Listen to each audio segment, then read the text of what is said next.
Welcome back, everyone. Today, we're doing a deep dive narrative breakdown of one of the most epic, tragic, and honestly philosophically dense moments in ancient literature, Karna's final war story. We're zeroing in on the 17th day of the great Kurukshetra War from the Mahabharata. We're going to unpack the exact events, the tactical shifts, and the heavy spiritual themes that brought down one of history's most complex heroes. Let's just jump right into it. So, what happens when a warrior's greatest enemy isn't the guy standing across the battlefield, but his own inescapable past? That's really the core theme we're looking at today. We're dissecting the absolute climax of Karna's life.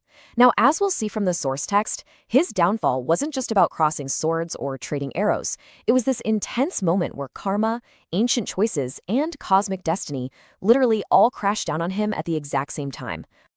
Section 1. The Commander and Charioteer. Following Drona's death, Karna is promoted to Commander-in-Chief of the Kaurava army, but his very first strategic move actually reveals a massive vulnerability. Now, what's really interesting here is the stark contrast between the support systems of these two great warriors. Karna knows that to beat Arjuna, who, remember, has Lord Krishna steering his chariot, he needs a charioteer of equal caliber. So he asks Duryodhana for Shalya, the king of Madra. But here's the fatal flaw. Shalya secretly favors the Pandavas. So while Arjuna is getting absolute divine support and perfect strategic wisdom from Krishna, Karna is facing relentless psychological warfare right inside his own chariot. The text details how Shalya constantly belittles Karna's skills and openly praises Arjuna. I mean, imagine dealing with that toxic energy in the blazing heat of battle. Yet despite all that, Karna fights with incredible aggression. Which brings us to Section 2, the ultimate arrow strike. Out there on the chaotic battlefield, Karna and Arjuna finally clash in the face-to-face showdown everyone's been waiting for. Okay, let's dive into this sequence because it's wild. They're totally equally matched, firing arrows with terrifying speed and fury. The air is practically thick with celestial weapons. Then, in a desperate bid to win, Karna unleashes the Nagastra. This is a deadly, heat-seeking serpent arrow aimed perfectly at Arjuna's head. It's a guaranteed kill shot. But Krishna, having divine foresight, instantly realizes the danger. In a split second, he physically presses his weight down onto Arjuna's chariot. This massive force shoves the whole chariot down, sinking the wheels exactly 1 foot into the solid earth. Because of that insane intervention, the lethal arrow misses Arjuna's head by mere inches and just sweeps his crown off instead. Krishna literally shoved the earth down to save his life. Section 3. The weight of ancient curses. The physical battlefield is roaring, but an invisible, inescapable dread is starting to settle in. At this exact moment, 2 massive curses from his past seal his fate.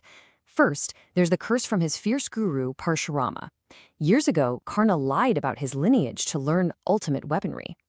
When Parshurama found out, he cursed Karna, saying that at the exact moment his life depended on it, he would completely forget the crucial mantra needed to summon the Brahmastra.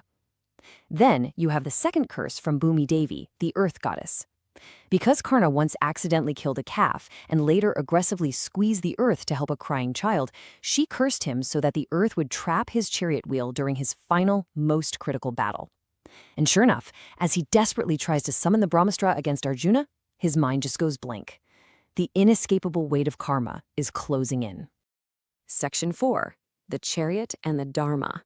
Right on cue, the physical manifestation of the earth goddess's curse triggers exactly as promised. The left wheel of Karna's chariot sinks deep into the thick, blood-soaked mud. It's completely stuck. He can't move. And his charioteer Shalya? He outright refuses to help, literally stepping off the chariot and leaving Karna completely stranded. So, in a desperate appeal to Dharma, Karna realizes he has to physically lift the wheel out of the mud himself. He puts down his magnificent bow, steps down into the muck, and as Arjuna readies his weapon, Karna frantically invokes the rules of war. He appeals to Dharma, pleading with Arjuna to wait, arguing passionately that it's profoundly unrighteous and against all warrior codes to shoot an unarmed man struggling with his chariot. But Krishna, he doesn't let this slide for a second. He pierces Karna with this devastating question. Where was your Dharma when Draupadi was humiliated and when an unarmed Abhimanyu was surrounded and killed? Wow. Krishna violently and brilliantly deconstructs Karna's sudden, convenient reliance on fairness. He reminds Karna of his silence during Queen Draupadi's horrific public humiliation. He calls out his cowardly participation in the brutal, rule-breaking slaughter of Arjuna's completely unarmed son, Abhimanyu. Krishna essentially forces Karna, and us as the audience really, to deeply reflect on what righteousness actually means. Section 5. The Final Act of Charity.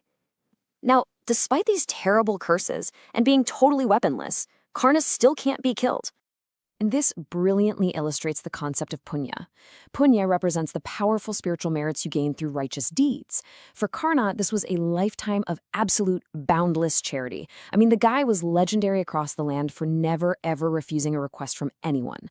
This massive accumulation of good karma acts as an invisible, impenetrable, magical shield. So even completely vulnerable, sinking in the mud without a weapon, no physical arrow can actually kill him as long as this punya protects him. What happens next is just a surreal and deeply poignant moment in the source text. Krishna knows the cosmic rules. He knows Karna can't be killed with this shield intact. So, taking the form of an old, wandering Brahmin, Krishna approaches the dying, stranded warrior right there in the mud. And he asks Karna for a final donation, the merit of all the good deeds he has ever done in his entire life. Staring death directly in the face, Karna doesn't hesitate for a fraction of a second. He freely gives away his punya, his absolute last line of defense. It's the ultimate sacrifice of self to uphold his personal vow of charity. With his spiritual protection voluntarily stripped away, the end is immediate. Knowing the shield is gone, Krishna commands Arjuna not to delay a second longer. Following his guide's strict order, Arjuna draws back his bow and unleashes the fatal Anjalika Astra.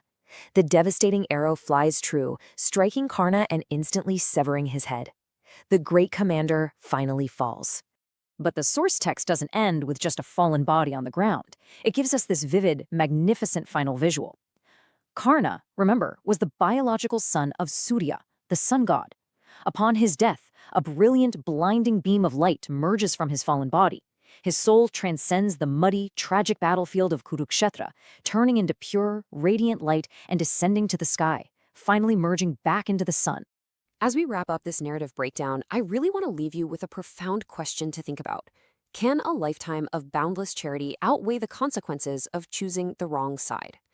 I mean, Karna was fiercely loyal, impossibly generous, and incredibly skilled, yet he tragically aligned himself with unrighteousness and ego. He paid the ultimate physical price for those dark choices, even while miraculously retaining his core honor as a flawless giver until his very last breath. Thank you so much for joining me in breaking down this incredible source material. Think deeply on this question and keep exploring the